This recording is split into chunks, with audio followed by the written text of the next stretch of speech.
Hello and welcome back to my channel. My name is Michelle. If it's your first time here and if it's not your first time here, thank you so much for returning. Today's video is going to be a little bit different. I love talking as it is, but I wanted today to be like a yappy digital diary, current self kind of video.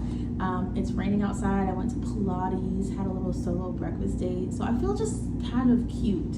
And it's been on my mind a lot lately how much, if I don't feel like I have a very specific idea or something to produce, then it's like I shouldn't be making anything. But at the same time, I love just those yappy videos where people kind of talk and update. And I think as someone, I think it would be really rewarding for me to look back on. So we're just kind of gonna do a current self update.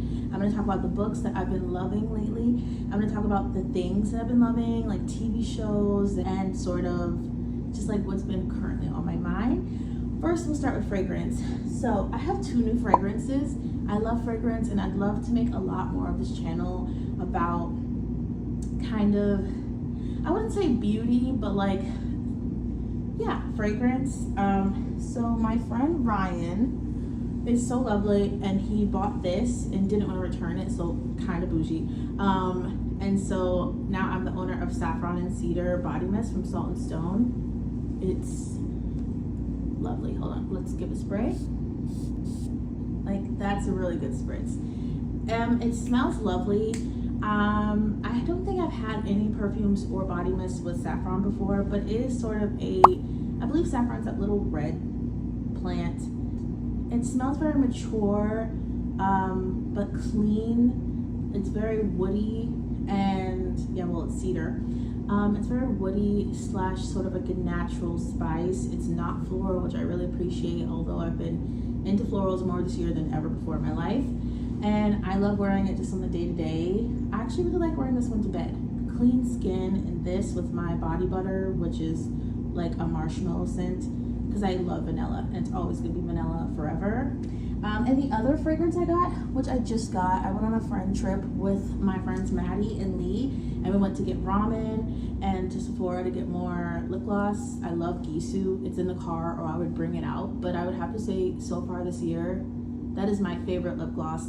I love Summer Fridays. Fenty Lip Oil is also like one of my favorites, but Gisu, stunning. And the other one is this. It's Rare Beauty, Selena Gomez's Body Mist.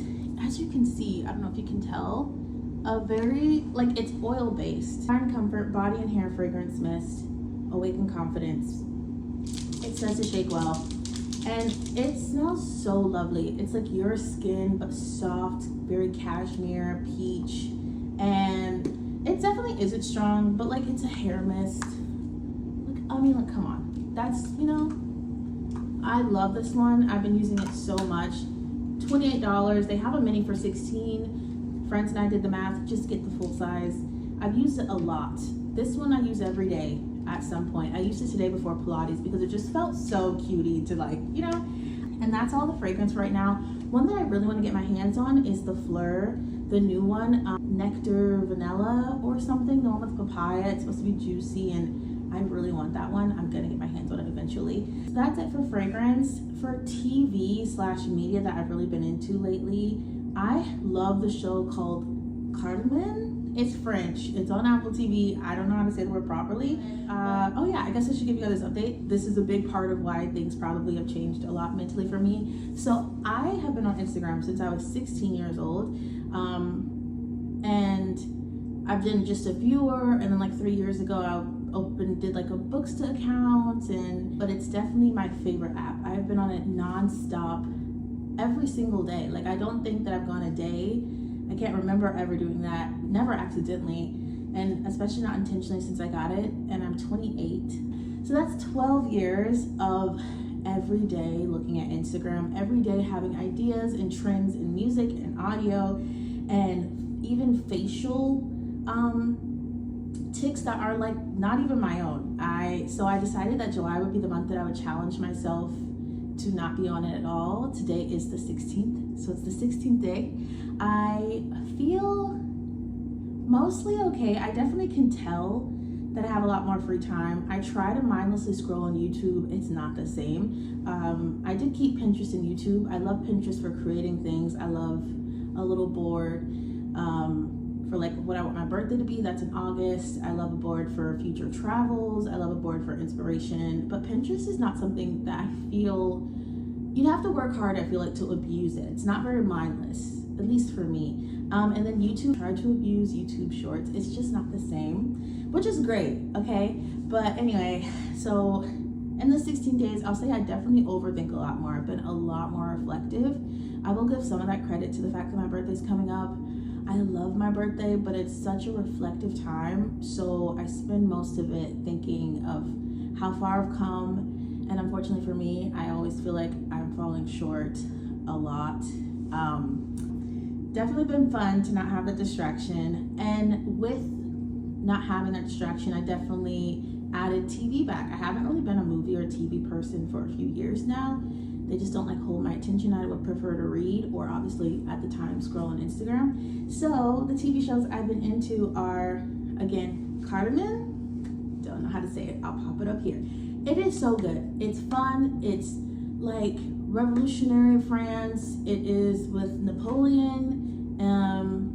It is sexy, and I really liked it. I saw a edit of it on Instagram before I got rid of it, and I thought about it, and then sort of like finally it was something I could do, and it was really good. I finished all of it. It was on Apple TV. I did a free trial. I made sure to actually leave before the free trial. It charged me. Other than that, I'm watching 9 Perfect Strangers right now, which is a Leanne Moriarty book. I haven't read the book. I've read other books by Leanne, but I like it. It's definitely interesting. I fear it's going to be like Sirens. My roommate and I also watched Sirens. For me, it was a big letdown. I just felt like we had all this build up to like what could secretly be happening with all these rich people in this place and a hypnosis culty type thing. And really they're just rich and weird.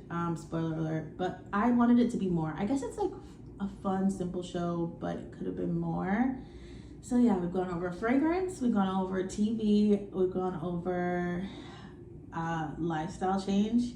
I will be back in August for Instagram though. I'm just gonna try to make sure I am much more intentional because my screen time was very scary. It's super high because now I don't even get my time limit sign. So big difference.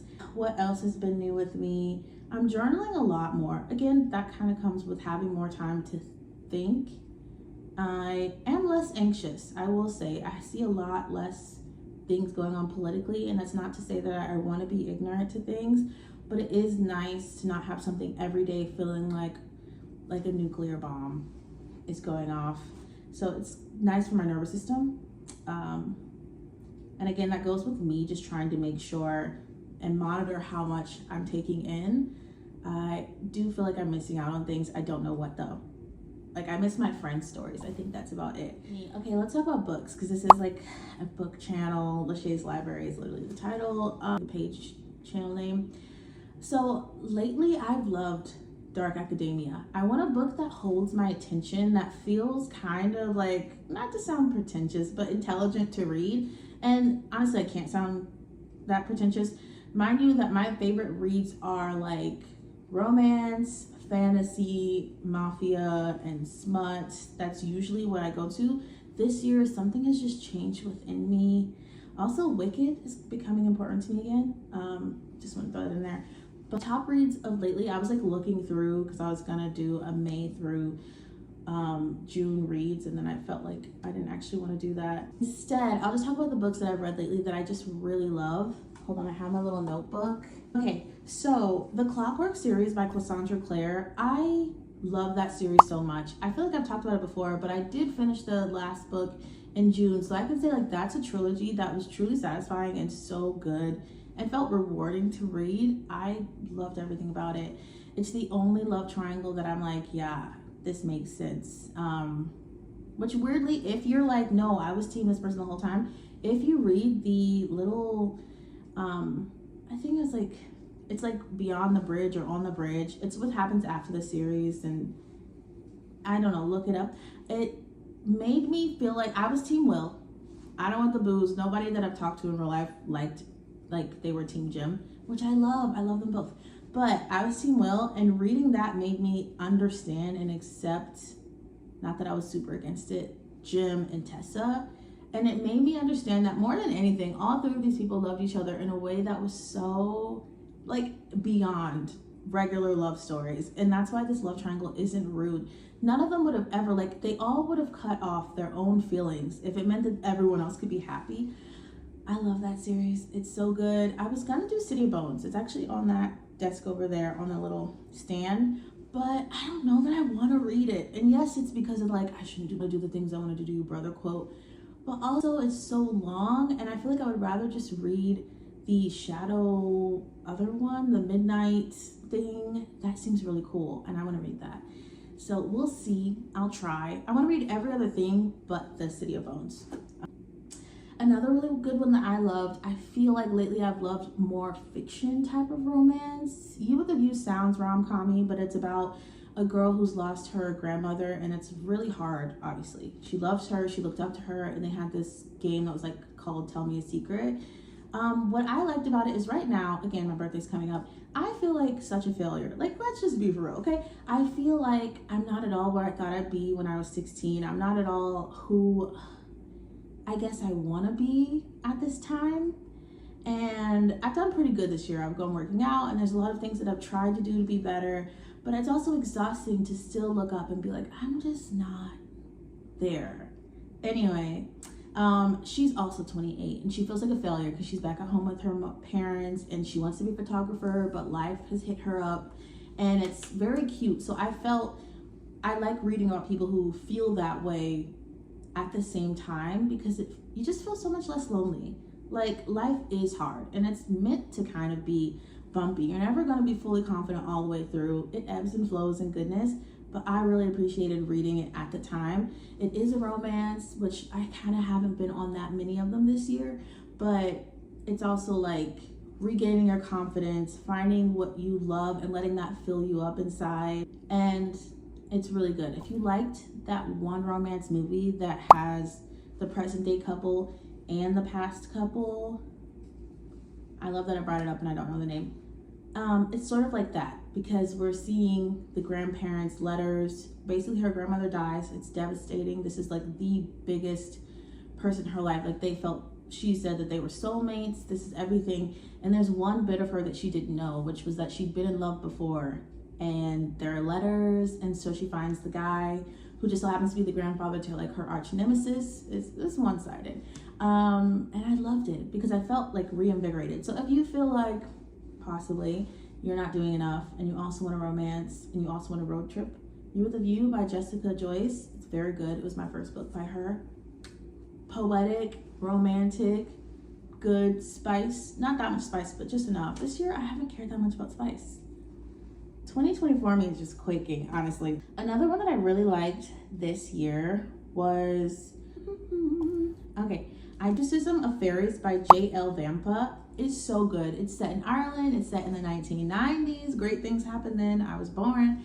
And essentially there's this strange plague going on, and she digs up bodies. There's a professor-student relationship. Doesn't feel icky. Again, I think she's 27, and I think he's just like 32. But he is a professor and she is a student. But they're not even, it's fine. Anyway, it's not weird, I promise. I love that book. It had a little bit of fantasy, but it's the real world.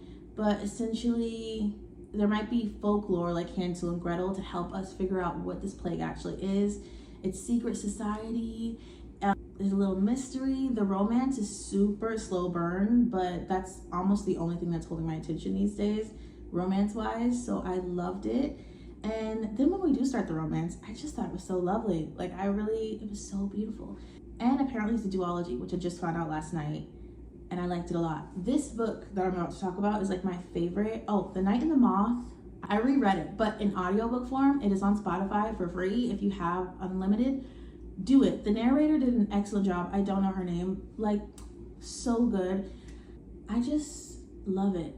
I feel like it maybe just is like a hug to the people pleaser in me, and I really do want to work on that, and I want to work on being more honest, which is why this is kind of like a yapped Dear Diary type of situation.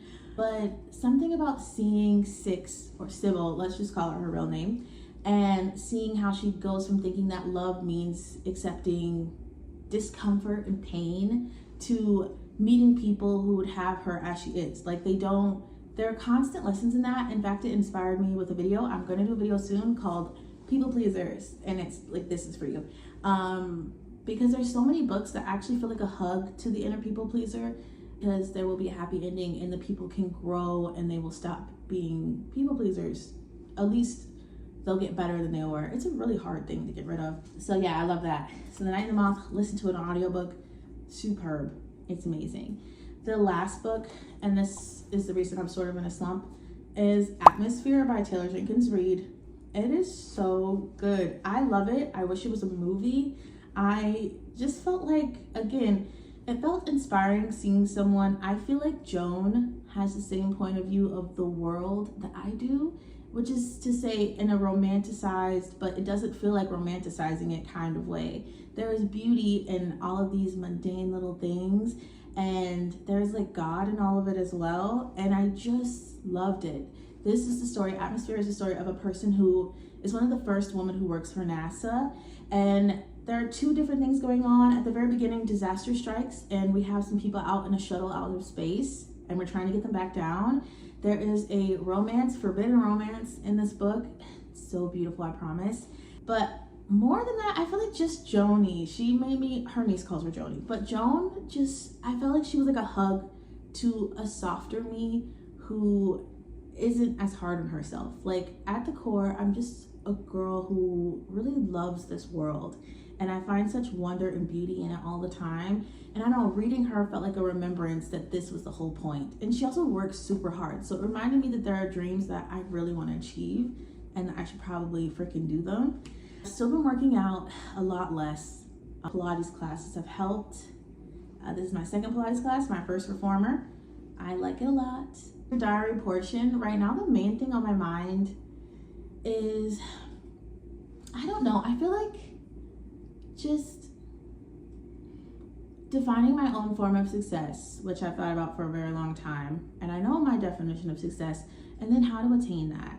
Because at the same time, can I not just like have a job that pays for the things that I want in this life? It doesn't even have to be my dream. My dreams are so big. So it's like, okay, that's not possible right now, but could I not have a job that could pay for the life that I want, which is just traveling and having nice things? Anyway, this is my first Dear Diary kind of like update, currently me. So it feels good to talk it out. Hopefully when I edit it, it doesn't feel gross, but I'm trying to be more, I don't know, less polished when I do these things, in the sense that I try to say everything right, and I'm trying to really impart a particular way of myself to people, but I would more so like it to be genuinely how I am, which is a little bit scatterbrained, which is a lot of it overthinking and worried and trying my best. But there's still so much wonder in that. More of these to come. I think I'm gonna try to do a Dear Diary digital thing once a month. I'll try. Thank you so much for watching this video. I seriously don't think there's anything else that I need to say. Yeah, thank you so much for watching this video, wherever you are in this world. I hope you're having a wonderful day, evening, night, and life, and I will see you in the next video.